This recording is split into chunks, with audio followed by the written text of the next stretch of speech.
Hello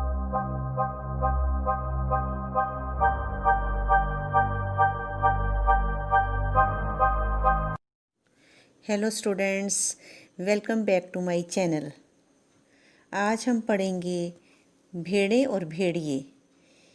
इसके कहानीकार हैं हरिशंकर परसाई। हरिशंकर परसाई का जन्म 22 अगस्त सन 1922 को मध्य प्रदेश में जिला होशंगाबाद के जामनी गांव में हुआ था। हरिशंकर परसाई जो हैं वो व्यंग्य सम्राट कहे जाते हैं। इनका व्यंग्य केवल मनोरंजन के लिए नहीं है। इन्होंने अपने व्यंग्य द्वारा पाठकों का ध्यान व्यक्ति और समाज की उन कमजोरियों की ओर दिलाने का प्रयास किया है जो हमारे जीवन को कठिन बना देती हैं। इस कहानी में भी इन्होंने सामाजिक और राजनीतिक जीवन में व्याप्त भ्रष्टाचार और शोषण पर करारा व्यंग्य किया है। भेड़ और भेड़िए कहानी का उद्देश्य। इस कहानी के माध्यम से कहानीकार क्या समझाने का प्रयास कर रहा है। तो ये जो कहानी है यह एक प्रतीकात्मक कहानी है जिसमें भेड़ों को जनता तथा सियार और भेड़ियों को चालाक नेताओं का प्रतीक माना गया है। इस तरह से ये कहानी जो है व्यंग्यात्मक शैली में लिखी गई है और इस कहानी का उद्देश्य प्रजातंत्र में हो रहे भ्रष्टाचार को उजागर करना है। यह दिखाना है कि किस तरह से चालाक, भ्रष्ट, ढोंगी राजनेता जो होते हैं वो भोली भाली जनता को अपने बहकावे में लाकर बेवकूफ़ बनाते हैं। भेड़े जो हैं इस कहानी में वो किसकी प्रतीक हैं? सीधी सादी जनता का प्रतीक हैं तथा जो भेड़िए हैं वे दुष्ट राजनेताओं का प्रतीक हैं। इस कहानी में सीधी सादी भेड़ों ने बहकावे में आकर दुष्ट और ढोंगी भेड़ियों को ही अपना नेता चुन लिया और उन पर आंख बंद करके भरोसा भी किया, लेकिन नेता बनने के बाद उन भेड़ों को ही भेड़ियों ने अपना निवाला बना लिया। तो इस कहानी के माध्यम से कहानीकार हमें क्या संदेश देने का प्रयास करते हैं? कहानीकार हमें ये कहना चाहते हैं कि हमें अपने अधिकारों के प्रति सचेत रहना चाहिए। जनता को अपने मत अधिकार जो हैं उनका प्रयोग सोच समझ कर करना चाहिए।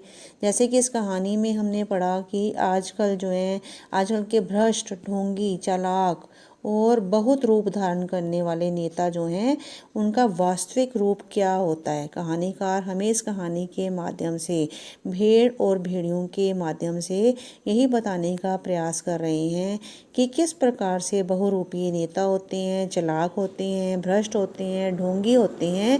हमें ऐसे नेताओं के बहकावे में नहीं आना चाहिए जो भोली भाली जनता का बहला फुसला कर शोषण करते हैं।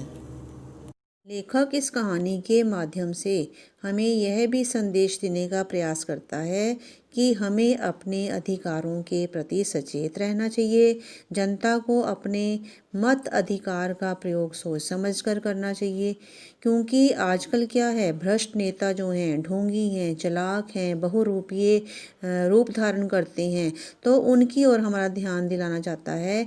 वो हमें अपने बहकावे में लाकर क्या करते हैं, भोली भाली जनता क्या करती है, उनको वोट देती है और वे जो जीत जाते हैं और फिर वो क्या करते हैं, जनता का शोषण करते हैं।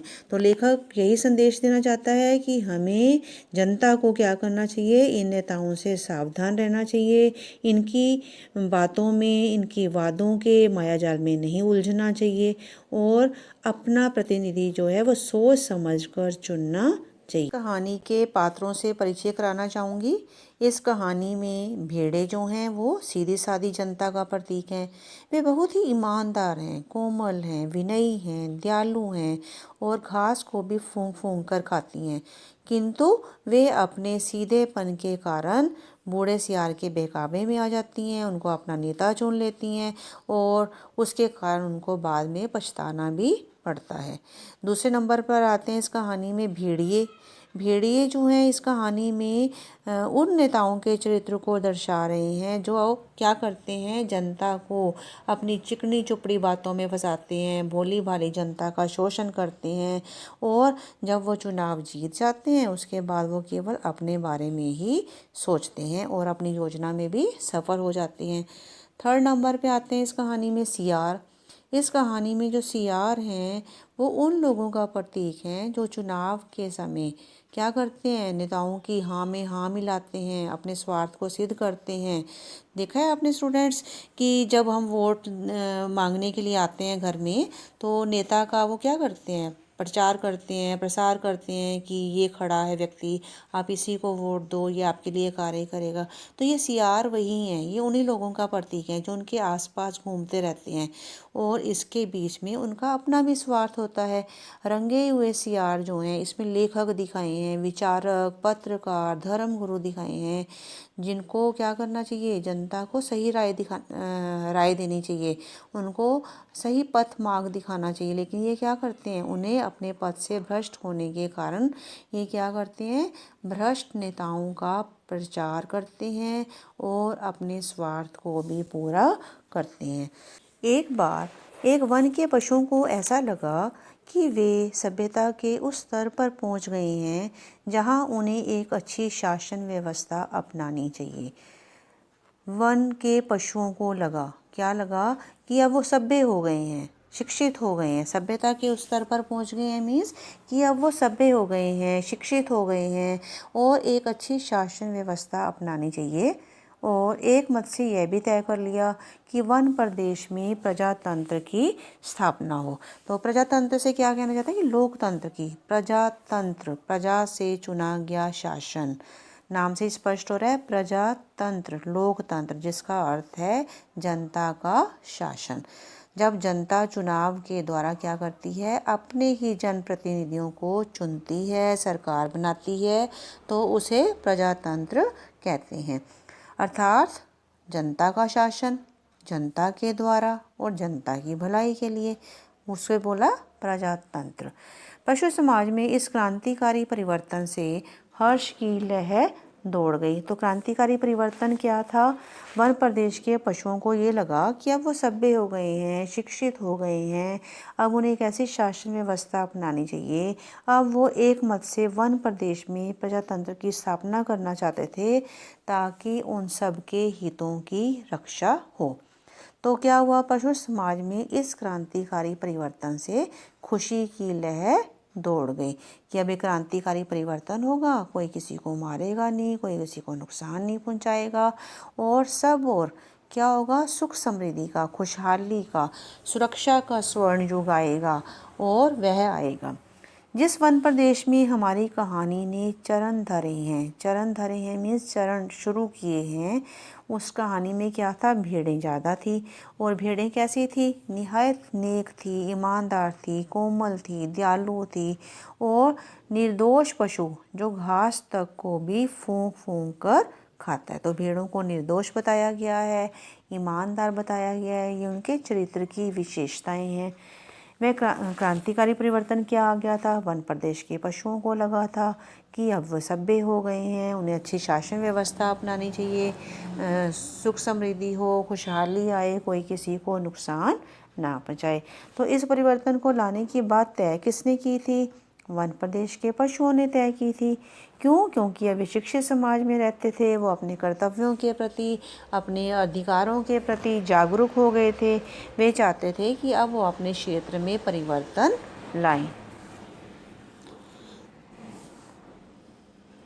वन में प्रजातंत्र की स्थापना होने से पशुओं को क्या क्या आशाएं थी, पशुओं को ये आशा हो गई थी एक अच्छी शासन व्यवस्था लागू हो जाएगी, वन प्रदेश में बदलाव आ जाएगा और सब खुशहाल हो जाएंगे, कोई किसी को मारेगा नहीं, कोई अन्याय नहीं होगा, कोई अत्याचार नहीं होगा और एक अच्छा जीवन सब गुजारेंगे और वन में स्वर्ण युग आ जाएगा।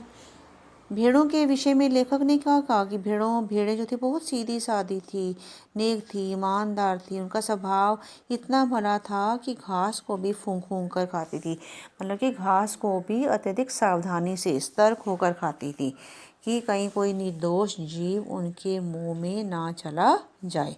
फूंक फूंक कर खाना मीन्स अत्यधिक सावधानी बरतना, सतर्कता बरतना, ताकि किसी भी निर्दोष जीव को नुकसान ना हो।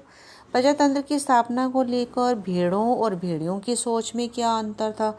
अब जो भेड़ों का सोचना था कि वन प्रदेश में प्रजातंत्र की स्थापना होगी, उनका भय दूर हो जाएगा, वे अपने प्रतिनिधि चुनेंगी, कोई भी प्राणी किसी को मारेगा नहीं, सताएगा नहीं, समाज में शांति हो जाएगी। लेकिन दूसरी ओर भेड़िए थे। अब भेड़िए जो थे वो सोच रहे थे कि हम संख्या में कम हो जाएंगे और कम होने से उनको प्रतिनिधि चुना जाना तो असंभव है, इसलिए जीतेगा कौन? भेड़ें ही जीतेंगी। और इस प्रकार से भेड़ियों का संकट काल शुरू हो जाएगा। अगर भेड़ों ने ये कानून बना दिया कि कोई पशु किसी को ना मारे, ना खाए, तो वे तो भूखों ही मर जाएंगे। क्या उन्हें घास खाकर ही गुजारा करना पड़ेगा? ओके स्टूडेंट्स, अगर आपको मेरी वीडियो पसंद आए तो लाइक करें, शेयर करें और सब्सक्राइब करें और बेल आइकन दबाना ना भूलें।